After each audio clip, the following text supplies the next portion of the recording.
A Bíblia diz, no livro de João, no capítulo 11, nos versículos de 1 a 57.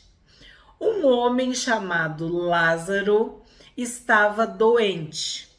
Ele era de Betânia, da aldeia de Maria e de sua irmã Marta.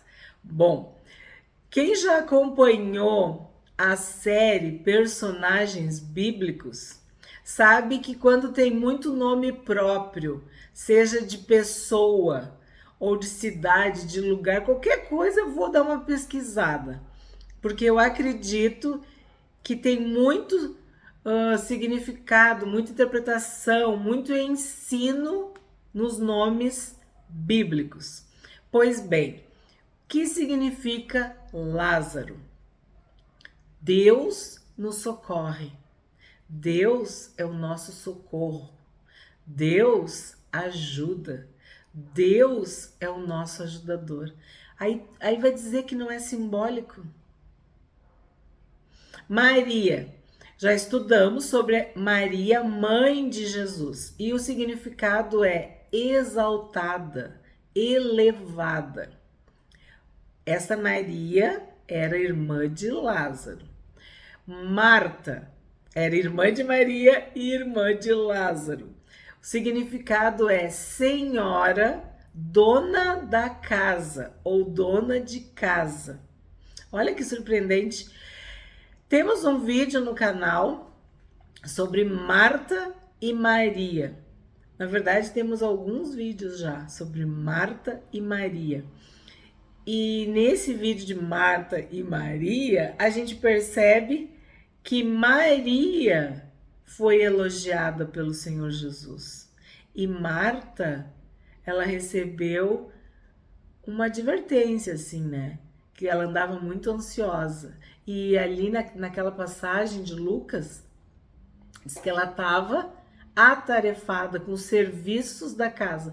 E daí tu pensa no nome dela, né? Uma senhora dona de casa. Bom, por isso que eu digo, eu fico pensando, a gente vai pesquisando e Deus vai abrindo o nosso entendimento. E tem também Betânia, que já falamos algumas vezes, mas não custa repetir. Casa da Graça. E Betânia ficava próxima de Jerusalém. E Jesus estava para lá e para cá, como eu falei num outro vídeo, né? Jesus se movimentava de aldeia em aldeia, de cidade em cidade. E nós já falamos sobre Betânia. A distância é mais ou menos 3 quilômetros de Jerusalém. Então era acessível, era fácil de ir e vir para Betânia. Então já entendeu? Eram amigos de Jesus, pessoas queridas, amadas por Jesus.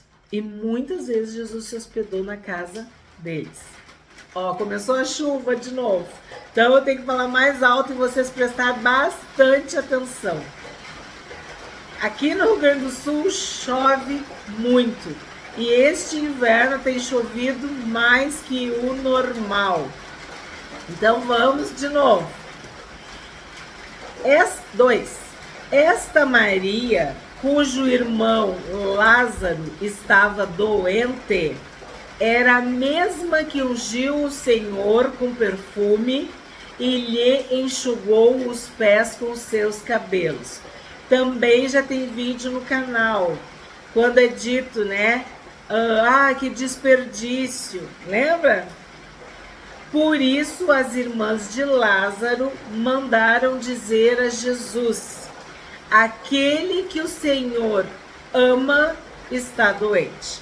Então vamos destacar: aquele a quem tu amas, aquele a quem o Senhor ama. Então, Lázaro era amado por Jesus, era amigo de Jesus, era querido por Jesus. E isso é uma lição para nós. Nós devemos ter amigos e amigas queridos, amados. Isso é um presente. Em todo o tempo ama o amigo, e na angústia nasce o irmão. Deus tem nos dado irmãos, amigos que são mais chegados que um irmão. Então, o Senhor Jesus, o Senhor da glória, o Salvador, ele tinha amigos e ele amava. Então, se tu é amigo, se tu quer um amigo, tu tem que amar. E sim, é muito simbólico. Aquele que o Senhor ama está doente. Então, quando alguém que a gente ama está doente, nós devemos visitar, socorrer, ajudar, apoiar, se alegrar com quem está alegre, mas chorar com quem está chorando, socorrer nas necessidades, nas dificuldades. Isso também é ser amigo. 4.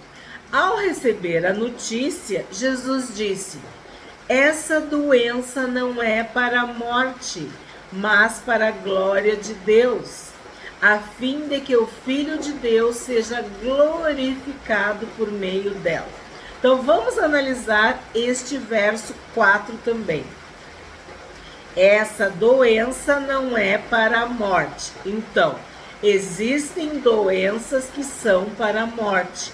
Nós vimos que muitos reis, quando estavam já idosos, velhos, a Bíblia dizia, ele estava com a doença da qual iria morrer. Ou ele estava enfermo da doença pelo qual morreria. Tem sempre uma expressão meio parecida quando isso acontecia. Então, sim, às vezes as pessoas morrem de doenças. E outras vezes não. Morrem em ditosa velhice, saudáveis, felizes. Nem seus olhos escurecem, no vigor. Então, sim, existem doenças para a morte, mas não quer dizer que sempre tu tem que morrer de uma doença, entende? Aí a outra parte, ela não é para a morte, então para que ela é? Para a glória de Deus. Aí a gente pensa, tem doenças que são para a glória de Deus, são doenças que são enfermidades, são doenças que têm questões espirituais. Esta doença de Lázaro era para a glória de Deus. Era para que o Filho de Deus fosse glorificado. E sim, a gente já sabe o que aconteceu, né? Mas quando Jesus está falando isso, os discípulos não fazem ideia do que está por vir, do que vai acontecer. 5. Ora, Jesus amava Marta e a irmã dela e também Lázaro. Olha o que eu falei para vocês. E vocês sabem que uma das coisas que eu expliquei já naquela série, versículos que marcaram a minha vida, foi exatamente, isso é um divisor de águas na minha vida. Quando eu ouvi do Espírito Santo, Jesus ama Cândida. Então, Jesus ama Marta, Jesus ama Maria, Jesus ama Lázaro, Jesus te ama. Quando isso faz sentido para ti, a tua vida muda. Tu não, como diz aquela música, tu não perde tempo com coisas insignificantes, porque Jesus te ama.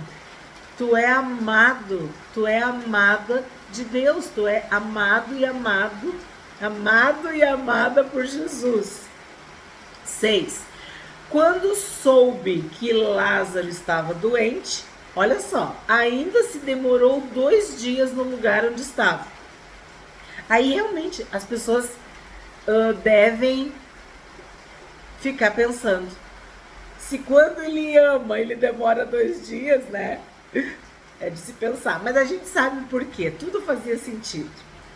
E isso também na nossa vida, quando a gente não entende, aí é que entra a fé.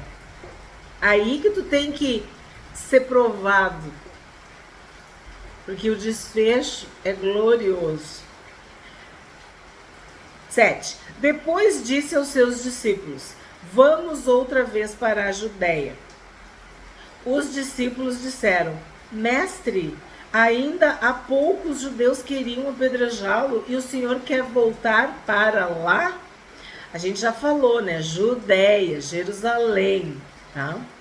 Jesus respondeu: não é verdade que o dia tem 12 horas? Se alguém andar de dia, não tropeça, porque vê a luz deste mundo. Mas se andar de noite, tropeça, porque nele não há luz. O que eu vejo? Se tu estás fazendo a vontade de Deus, tu tá andando no dia, e aí tu não tropeça. Se tu tá fazendo a tua vontade, tu tá te desviando daquilo que Deus te disse, da instrução, da orientação, do conselho, tu tá andando de noite. E daí tu pode tropeçar. 11. Tendo dito isso, acrescentou: nosso amigo Lázaro adormeceu, mas vou para despertá-lo. Então aqui já amplia, nosso amigo. Então, Lázaro era amigo de Jesus, mas também era amigo dos discípulos. Eram pessoas queridas, amadas. 12. Então os discípulos disseram: Senhor, se dorme, estará salvo. Então, essa é uma figura muito comum. Quando as pessoas morrem, dizem que elas estão dormindo, descansando. Mas aqui Jesus estava deixando bem claro que era um sono, não era uma morte. 13. Jesus falava da morte de Lázaro, mas eles pensavam que tivesse falado do repouso do sono. Então Jesus lhes disse claramente: Lázaro morreu. Por causa de vocês me alegro de que não estivesse lá, para que vocês possam crer. Mas vamos até ele. Eu tenho que parar aqui um pouquinho, porque muitos creram em Jesus e nós sabemos que os próprios discípulos não criam totalmente, né? Que a gente viu no outro capítulo. 16. Então Tomé, chamado Dídimo, disse aos outros discípulos: vamos também nós para morrer com o mestre. Tomé é aquele que duvidou, né? Que todo mundo fala, assim como fala que Pedro é o que negou, Judas o que traiu, Tomé é o que duvidou. E fui pesquisar também, Tomé é gêmeo. E Dídimo também quer dizer a mesma coisa, gêmeo. Então o que a gente imagina? Que Tomé tinha um irmão ou uma irmã gêmeo, né? É o que eu deduzo. 17. Quando Jesus chegou, encontrou Lázaro já sepultado havia 4 dias. Aí tu entendeu por que Jesus precisava se demorar 2 dias? Porque aí Lázaro estava morto, bem morto, como a gente diz, né? Tinha morrido, já estava sepultado havia 4 dias. 18. Ora, Betânia ficava a mais ou menos 3 quilômetros de Jerusalém. Ó, o que eu falei lá no início, a própria Bíblia explica agora. Muitos dos judeus vieram visitar Marta e Maria a fim de consolá-las por causa do irmão. Daí tu vê que essa família era conhecida. Muitas pessoas foram visitar, foram confortar, foram prestar, né, as condolências, os sentimentos para eles. 20. Marta, quando soube que Jesus estava chegando, foi encontrar-se com ele. Maria, porém, ficou sentada em casa, como da outra vez. Maria ficou sentada aos pés de Jesus, escutando, e Marta de um lado para o outro, trabalhando. Então aqui, Marta agiu, saiu e foi encontrar com Jesus. E Maria ficou em casa. Então Marta disse a Jesus: se o Senhor estivesse aqui, o meu irmão não teria morrido. Mas também sei que, mesmo agora, tudo que o Senhor pedir a Deus, Ele concederá. Olha concederá. Olha a fé que Marta expressa. E é interessante quando ela diz que se estivesse aqui, o meu irmão não teria morrido. Ela cria. E isso acontece muito conosco. A gente crê, mas a gente crê de um jeito só. A gente acha que Deus age de um jeito só. A gente acha que a glória de Deus se manifesta de um jeito só. E nós vimos em Daniel. Deus pode te livrar da boca do leão e Deus pode te livrar lá dentro da cova da boca do leão. A gente viu da fornalha. Deus pode te livrar da fornalha e pode te livrar dentro da fornalha. Então, a gente não consegue entender muitas coisas porque a nossa mente é limitada e a nossa fé é que pode ampliar. Nós só podemos ver mais longe através da fé. É pela fé que a gente consegue ultrapassar esses limites, acreditar em coisas que não são naturais, mas são sobrenaturais, que são espirituais. E então, como é que ela está falando aqui? Isso aqui é bem teológico, é bem profundo. Porque o que ela está dizendo? Se o Senhor estivesse aqui, o meu irmão não teria morrido. Então, o que ela está expressando a fé que ela tem em Jesus. Mas aí ela diz que mesmo agora, tudo que o Senhor pedir a Deus, Ele concederá. É assim que a gente tem que crer. A gente pensa de um jeito, mas se Deus fizer de outro, e muitas vezes Ele o faz, a gente tem que continuar tendo fé de que aquele desfecho, mesmo diferente do que tu pediu em oração, é a vontade de Deus. E Ele vai ser glorificado. Porque é na nossa fé que agradamos a Deus. É impossível agradar a Deus sem fé. Sem fé é impossível agradar a Deus. Então Marta disse a Jesus: se o Senhor estivesse aqui, o meu irmão não teria morrido. Mas também sei que, mesmo agora, tudo que o Senhor pedir a Deus, Ele concederá. Jesus disse a ela: o seu irmão há de ressurgir. Ao que Marta respondeu: eu sei que ele há de ressurgir na ressurreição no último dia. De novo é fé. Então Jesus declarou: eu sou a ressurreição e a vida. Quem crê em mim, ainda que morra, viverá. E todo que vive e crê em mim não morrerá eternamente. Você crê nisto? Marta respondeu: sim, Senhor, eu creio que o Senhor é o Cristo, o Filho de Deus que devia vir ao mundo. É uma confissão pública de fé. Tu crê que o Senhor Jesus é a ressurreição e a vida? Então, todo aquele que crê, ainda que morra, viverá. E quem vive e crê em Jesus não morrerá eternamente. Nós cremos nisso e nós vivemos pelo que cremos. 28.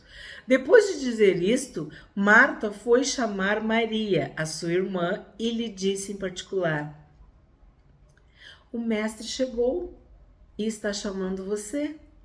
Quando Maria ouviu isso, levantou-se depressa e foi até ele. Aí tu vê, a Maria tinha ficado sentada em casa. Claro, devia estar arrasada, né? Com a perda do irmão. E a gente percebe que Maria era mais sensível, mais delicada. Era diferente, né, de Marta. A gente consegue perceber. E aí, quando Marta fala, aí ela se mexe. Ela vai depressa, né? Vai até Jesus.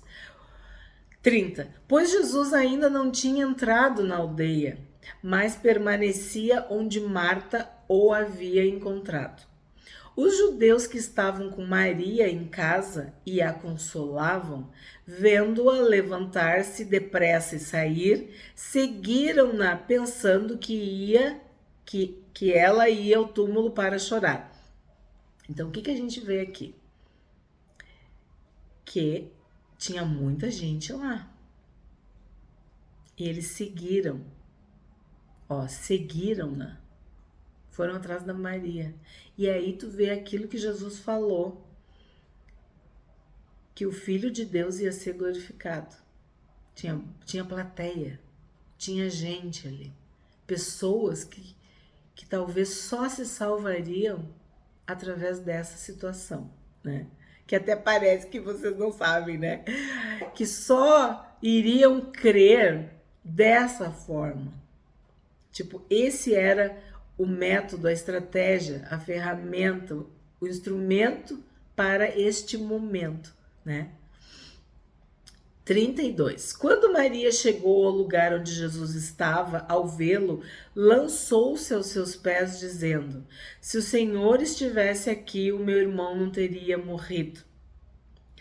Quando Jesus viu que ela chorava e que os judeus que a acompanhavam também choravam, agitou-se no espírito e se comoveu. Então vamos ver aqui. Maria, esta Maria, cujo irmão Lázaro estava doente, era a mesma que ungiu o Senhor. Então, o amor de Maria, a devoção por Jesus, era algo notório, público. Então, ela era muito intensa, né? Ela se jogou aos pés de Jesus e falou praticamente a mesma coisa que Marta, que quer dizer fé. É uma confissão de fé. Se tu tivesse aqui, não seria assim. Mas Deus tinha um plano perfeito, maior ainda, né? E aí, ela começou a chorar. E a gente de ler, eu pelo menos, já fico com o coração apertado. Porque quando uma pessoa tá chorando, tá sofrendo, e tu não sabe o que fazer, o que tu vai fazer, né? É morte, a pessoa morreu, o irmão morreu. Então, chorar com quem chora, né? Então, os judeus que a acompanhavam também choravam. E Jesus se agitou no espírito e se comoveu. O teu Senhor, o teu Salvador, ele se comove, ele se compadece. Ele é o puro amor, ele é o verdadeiro amor, ele é o amor. Ele deu a vida dele por amor. E ele perguntou: onde vocês o puseram? Eles responderam: Senhor, venha ver. Aí vem o versículo 35. Jesus chorou. Que as pessoas dizem: qual é o versículo mais triste da Bíblia? Jesus chorou. Não. O versículo mais triste da Bíblia é: veio para os seus e os seus não o receberam. Veio para os seus e os seus o rejeitaram. Aqui Jesus chorou, é triste. Quando ele chora por Jerusalém também é triste. Mas o que a gente vê? Ele sabia o que ele ia fazer. Ele já tinha dito lá, no 4. É para a glória de Deus. Então, o que acontece aqui? O que a gente vê aqui? O coração de Jesus, a bondade de Jesus, a misericórdia de Jesus, o amor de Jesus. Um sumo sacerdote que se compadece, que tinha um coração no peito, que amava verdadeiramente. O Deus Emanuel, que está conosco. No mundo vocês vão ter aflições, mas eu vou te dizer uma coisa, tem bom ânimo. Eu vou estar com vocês até o final, pelos séculos dos séculos, sempre, eternamente. E ele chorou. Aí as pessoas perguntam, por que ele chorou se ele sabia que... Gente, Marta estava chorando, Maria estava chorando, os judeus estavam chorando, todo mundo estava chorando. Quando uma pessoa morre, a gente não chora? Chora. Todos estavam chorando. Todos estavam tristes, abalados com a morte de Lázaro. Jesus chorou. E ali fala, quando eles dizem isso, se não estivesse aqui o meu irmão teria morrido, Jesus sabe que a morte é consequência do pecado. E ele veio nos salvar do pecado, da morte eterna. a dor que causa o pecado. O último inimigo a ser vencido é a morte. Então, sim, é muita coisa que deve ter passado na mente e no coração do Senhor Jesus. 36. Então os judeus disseram: vejam o quanto ele o amava. Sim, quando uma pessoa chora contigo, chora o teu choro, tu sabe que ela ama, que o coração dela pulsa como o teu. E isso é o evangelho. Se alegrar quando tu tá alegre e chorar quando tu tá chorando. Sabe, pessoas que se alegram com as tuas vitórias e que choram por tuas perdas? Isso é amor, isso é amizade. E eles disseram: vejam o quanto ele o amava. 37. Mas alguns disseram: sempre tem o mas, o porém, todavia, entretanto. Será que ele, que abriu os olhos ao cego, não podia fazer com que Lázaro não morresse? Vocês entendem que sempre é assim? Tem sempre um falando bem, tem sempre um falando mal, tem sempre um expressando fé e outros se queixando, murmurando, criticando. A gente tem um vídeo falando que tem uns que ouvem, que são humildes, e os outros murmuram. Então, sempre assim. 38. Jesus, agitando-se novamente em si mesmo, foi até o túmulo, que era uma gruta em cuja entrada tinham colocado uma pedra. Então, o que acontece?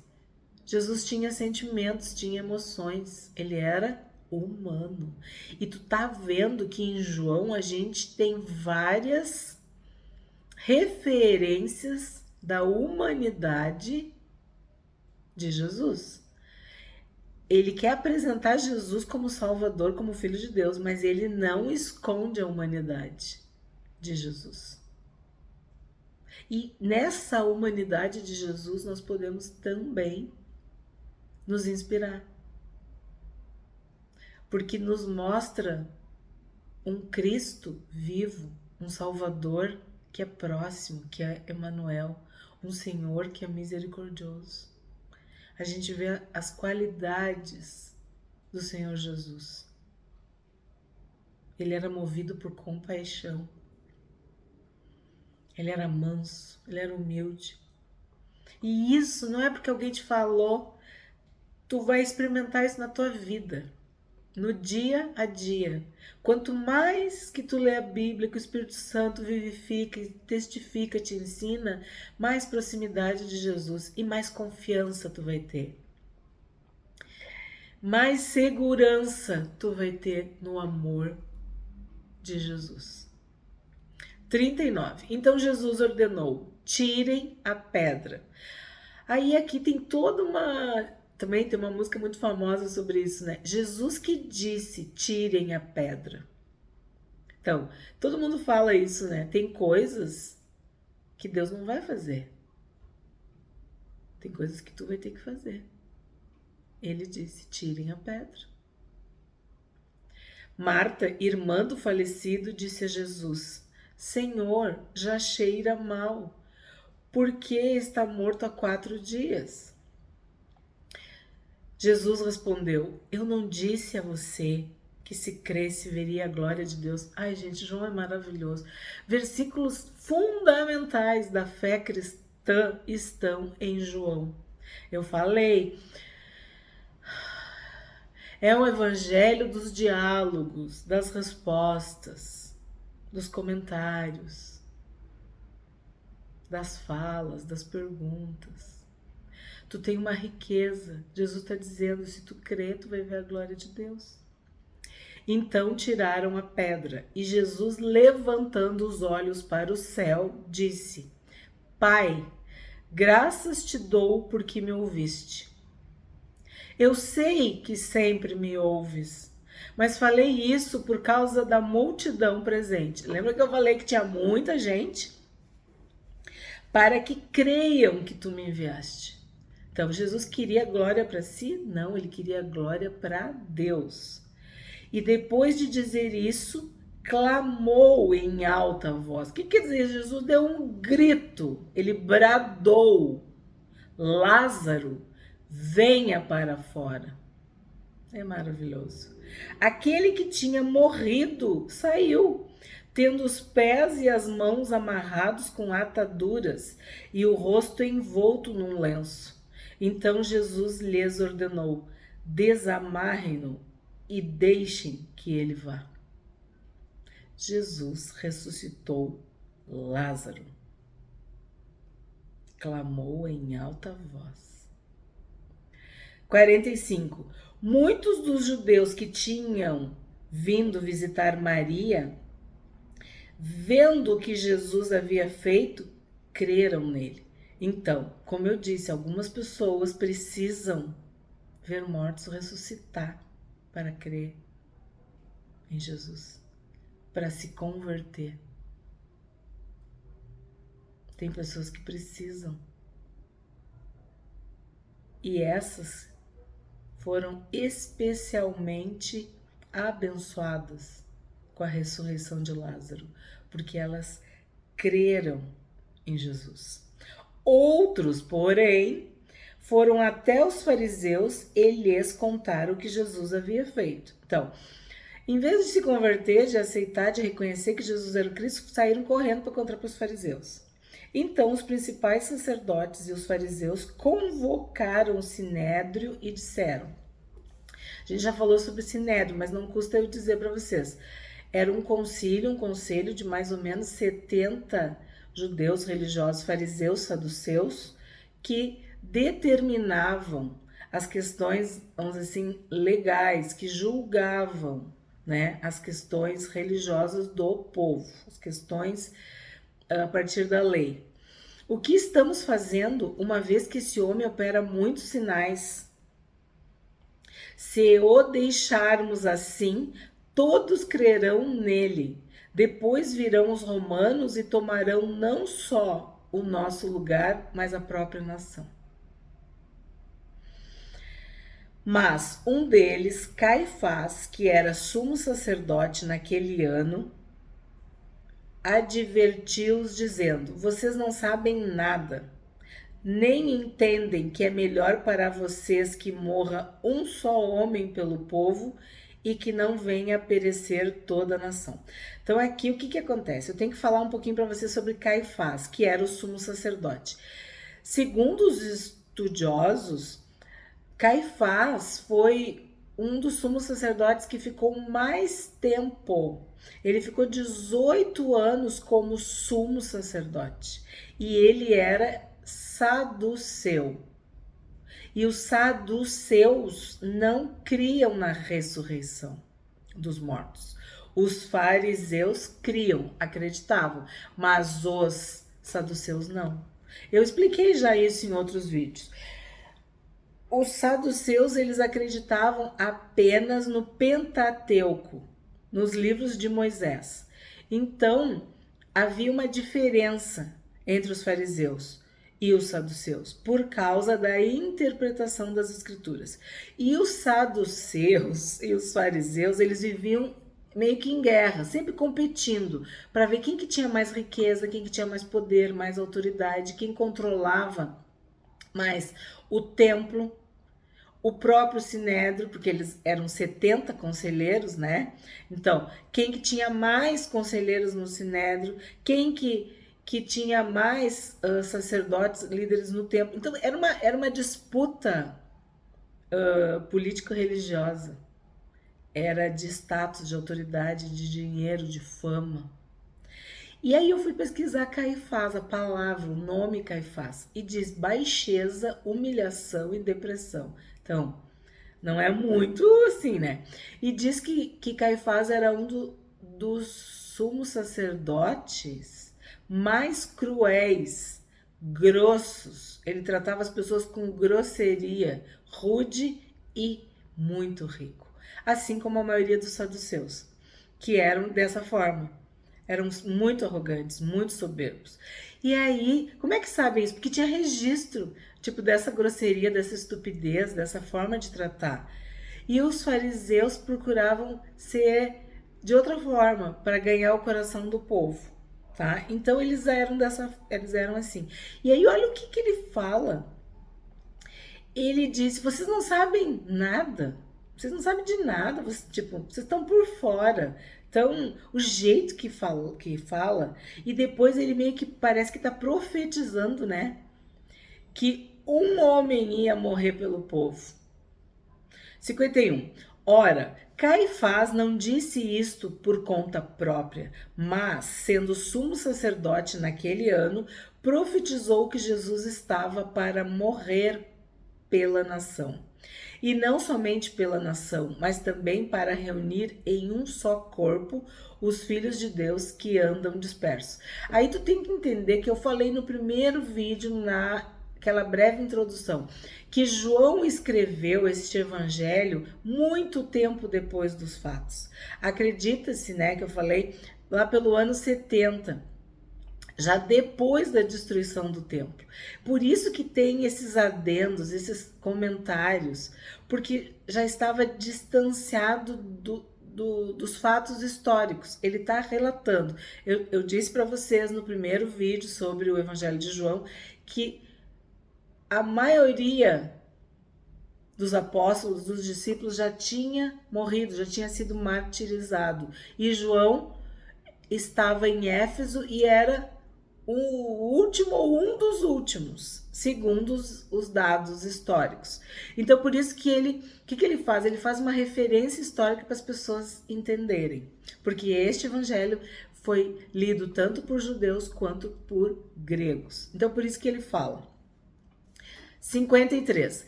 Desde aquele dia resolveram matar Jesus.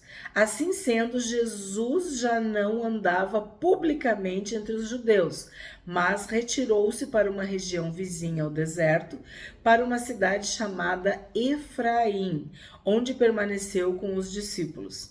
Estava próxima a Páscoa dos judeus e muitos daquela região foram a Jerusalém antes da Páscoa para se purificar. Lá procuravam Jesus e, estando eles no templo, diziam uns aos outros: o que vocês acham? Ele não virá à festa? Ora, os principais sacerdotes e os fariseus haviam ordenado que, se alguém soubesse onde ele estava, o denunciasse, para que pudessem prendê-lo. Nós sabemos que o tempo estava se aproximando, mas ainda não tinha chegado a hora do Senhor Jesus. O que a gente aprende com este capítulo 11 de João? Que mandaram dizer a Jesus: está enfermo aquele a quem amas. Jesus amava Marta, a sua irmã Maria e a Lázaro. Jesus disse: eu sou a ressurreição e a vida. Quem crê em mim, ainda que morra, viverá.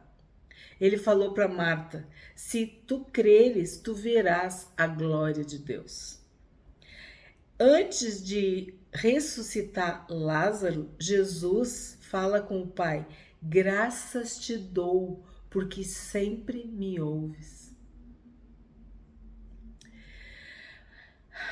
Pai, graças te dou, porque sempre me ouves.